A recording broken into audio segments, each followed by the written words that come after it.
That's a really good question. For me, if you ask me what's really difficult about this language, I think the characters would be really difficult. I would give you my answers. There are only two. One is omissions. I didn't say anything about tones, about anything else. One is omissions. I have to say, if you see those, is at the very beginning you see the omissions, right? So for Chinese, when we are talking, when we are speaking in dialogues, when one guy talks to another, and then the speaker, you may not hear the subject. The omissions in Chinese are so common.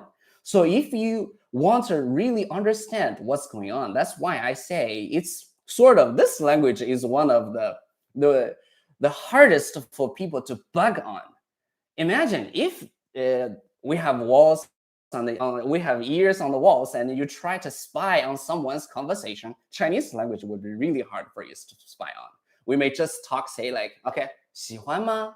喜欢吗? So that is, do you like it? And then the other guy maybe just answer 喜欢, like. But if you didn't see the video, I mean, you are not there, and you just hear the dialogue, it's really hard for you to know what they're talking about, right? So that's for the care. So that is like, you need to see the omissions. Omissions are really difficult. And then the second point would be this Chinese characters. For Chinese characters, even native Chinese, for example, my son is right now in grade 2. He spent so much time just copy the correct stroke order, writing characters, like full of pages he has to do the homework, so much. But if you really want to know, to learn how to learn Chinese characters, for native Chinese, for me, I don't write that much. For the most, I write these days maybe just my signature. So we type. So that's the thing. If you do want to know how to learn characters, I have to let you know two concepts. One concept is conscious memory. The other is unconscious memory. So actually, if you want to learn Chinese characters in a fast way, there is a really good thing for you to do. Is if you ask when to start, most of my students, I don't recommend them to start with the Chinese characters. Because if you learn listening, speaking, reading, and writing at the same time, you have to like allocate your time and energy into different things, right? The characters also take too much time and energy from native Chinese, which means you're a learner. You have to allocate more energy to that.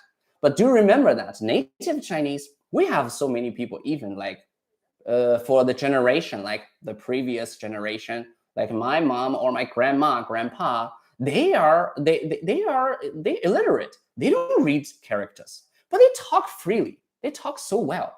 So for the thing is, if you want to learn, you can make use of modern technology. So actually, I can recommend you this one. So I found a app. That app is good. It's called Ginkgo Chinese. Ginkgo Chinese. I can comment here. So Ginkgo Chinese. Ginkgo Chinese. This is a good app. To learn Chinese characters.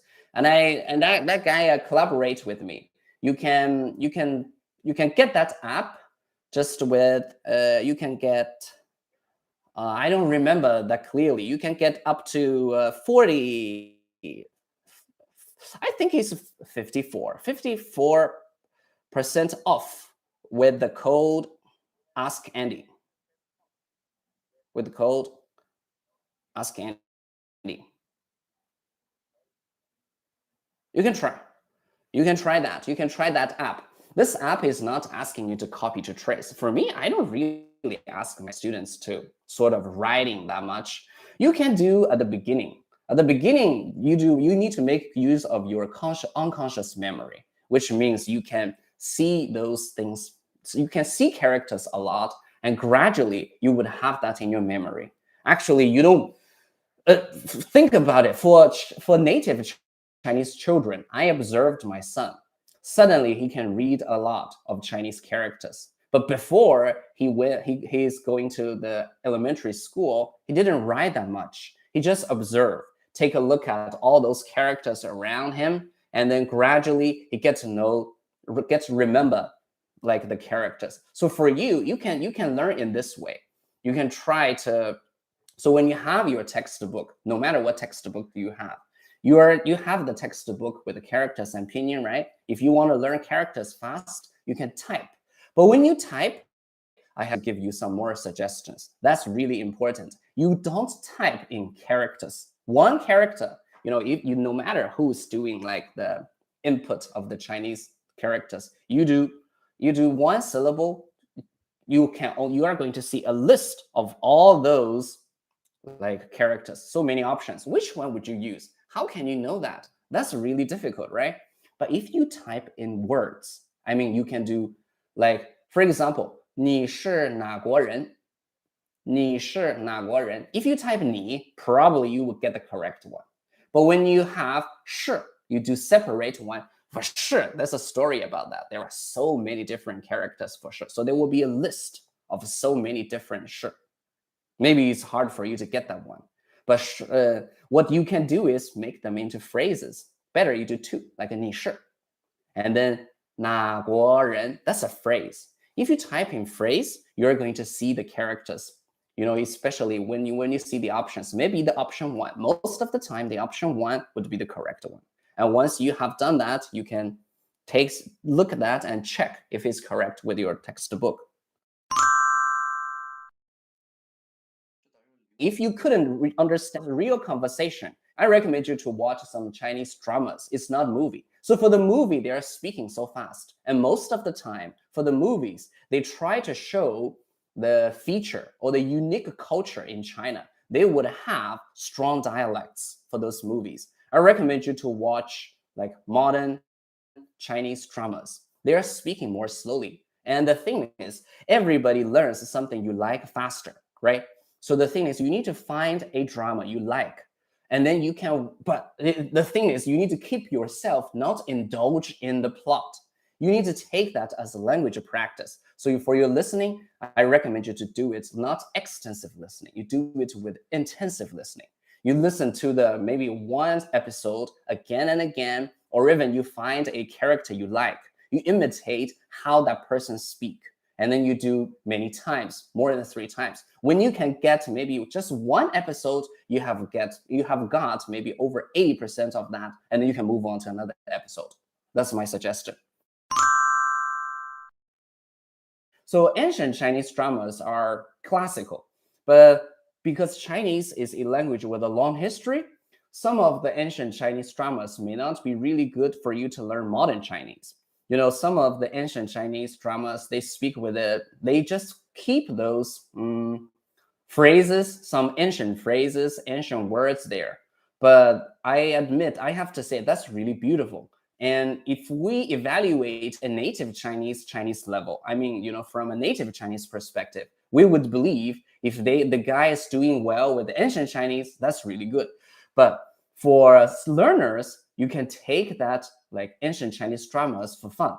And then you can learn some fixed phrases. I don't recommend you to learn with really long sentences from ancient Chinese drama. You can just learn those fixed phrases. And if you say that, that's really amazing. You would surprise some modern Chinese, the Chinese people. For speaking, that's not only your problem, So for listening, speaking, reading, and writing, no matter what language you are learning, speaking is the hardest. Because why? Because it requires instant feedback. What is instant feedback? When you are learning reading and writing or listening, you can listen to it again and again, right? Reading, you can read it again and again. Writing, you can write it no matter how many times, especially for those hard learners. You write characters maybe 10 times or even 20 times, 100 times. But for speaking, how or who would have that patience wait for you to repeat? You say, and if you couldn't get, and you say it again, the guy couldn't understand. And then the guy was, oh, can you say it again? I wouldn't believe they would ask you to say that again. So if you find your speaking not good enough, so for speaking, not only difficult for you, not only just for Chinese language, the language itself, for all those languages are tricky. But think about it. We have 2 ears, right? We have 1 mouth. So, which means this is about linguistic, like the theory. At least you have double input, and then you can do one output. Actually, the ratio may not be correct, even more. So at least you have maybe triple input, and then you have one output.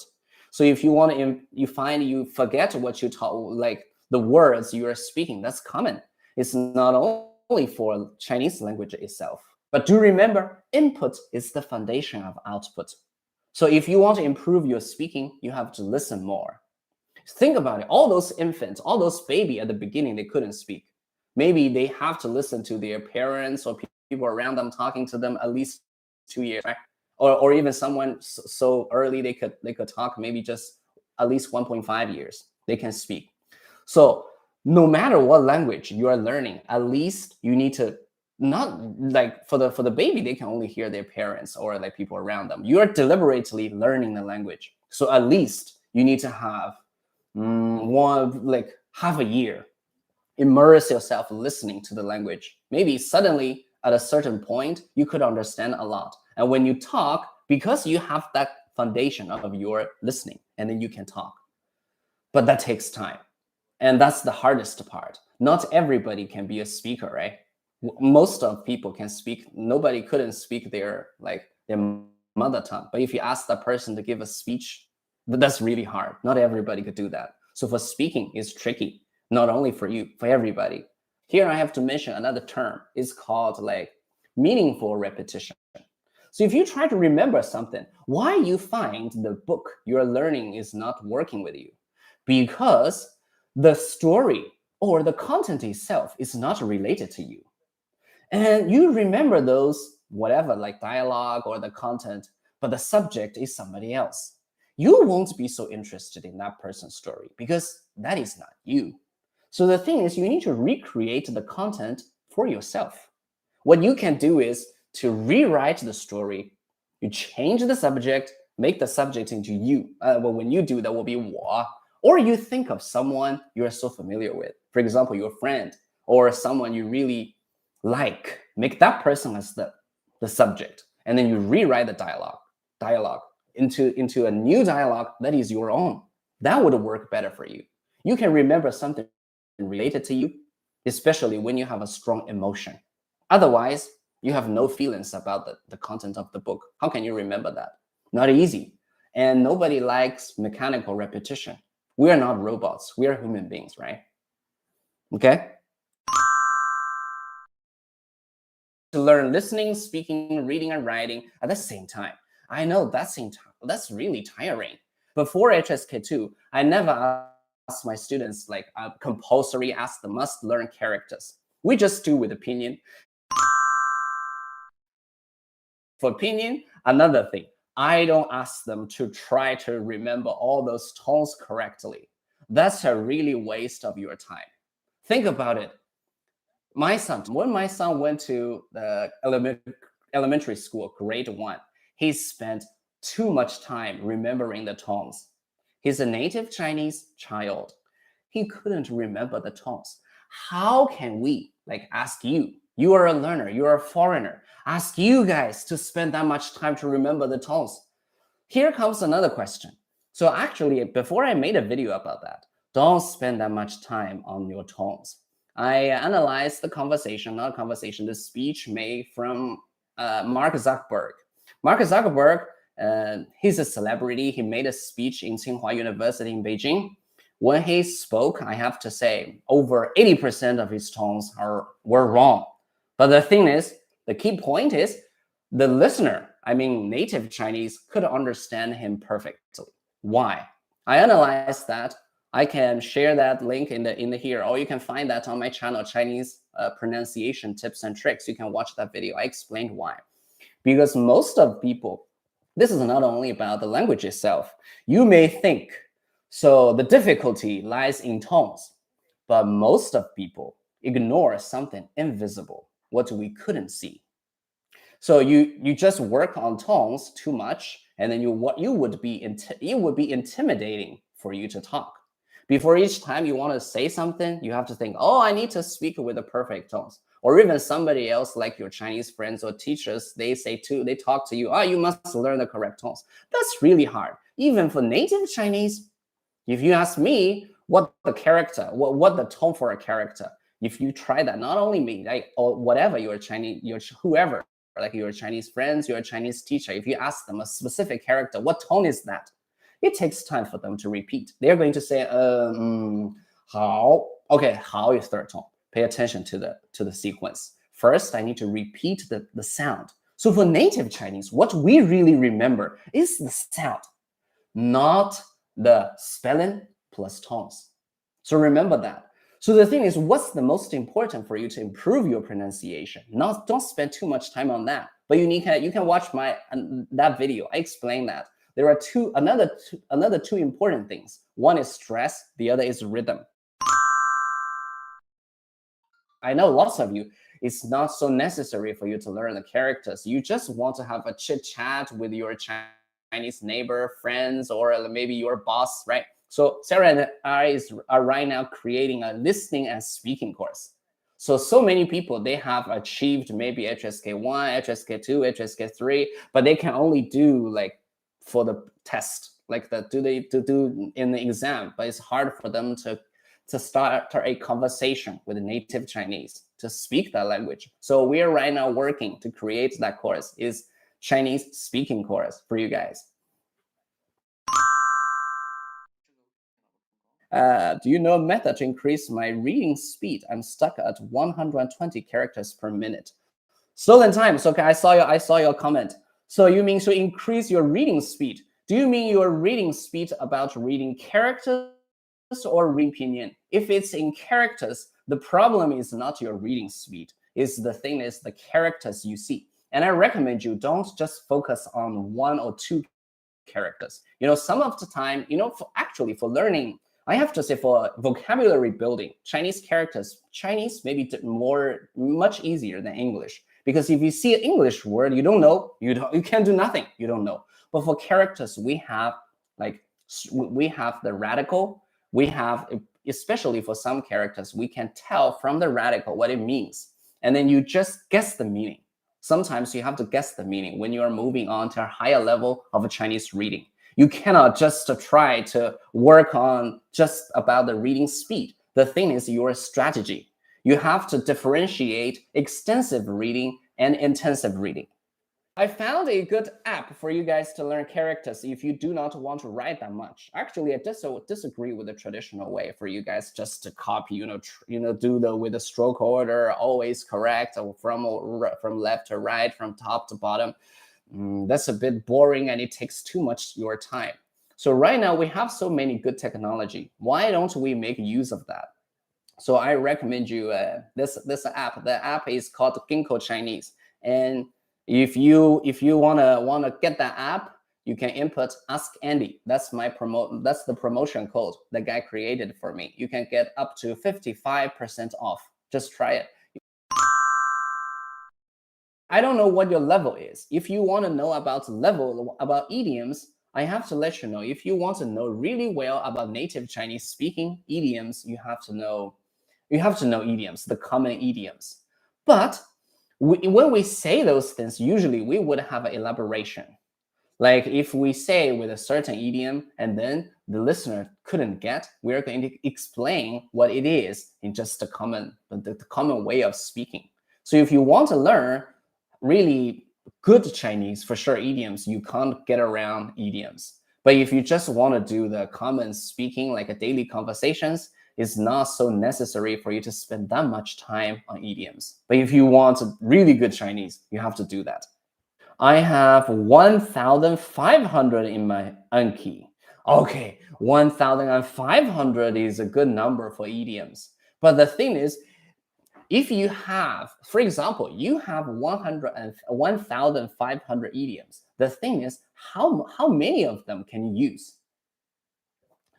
If you are using them and then you find that's really constructive, but the memory is going to wane, right? If you don't use that, it's going to wane. So if you want to keep this 1,500, the good way is not repeating them, is doing something else. Like you are watching a Chinese drama or a movie, you hear how they are really using those idioms. That would be really useful. If you spend that much time learning those idioms, but we're not using today, you could hardly get the feedback from Chinese, from native Chinese. And later you are going to find your interest wane. You would say, okay, I have learned that much, but they never use them. So the thing is, you need to tell how many of them are so important or is frequently used, not just put your time and energy onto everything.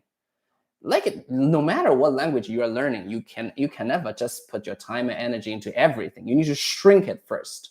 You need to shrink it and find the important or something you really like, and then do that.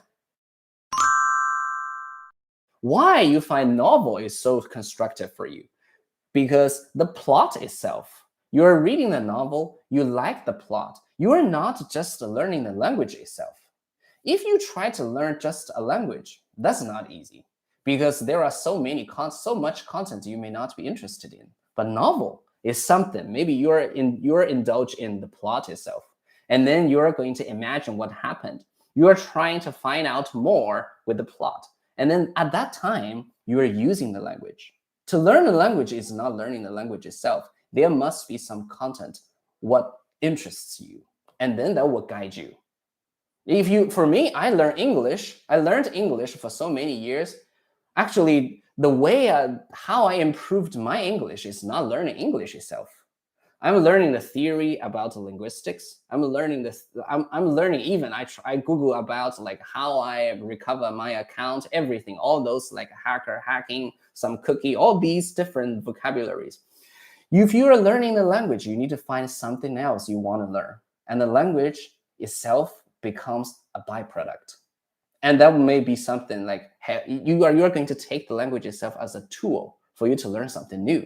That's really important. Mostly used in novels. They are everywhere. Okay, so in novels are more like written. So if you really want to work on the written language, for sure, you need to work on those 成语. But you don't have to like don't have to make it too hard on yourself. For listening, you can hear it and understand it. That's enough.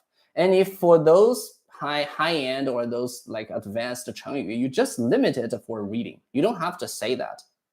But if you hear somebody say that, you understand, just lower down your requirement. Then it's be fine.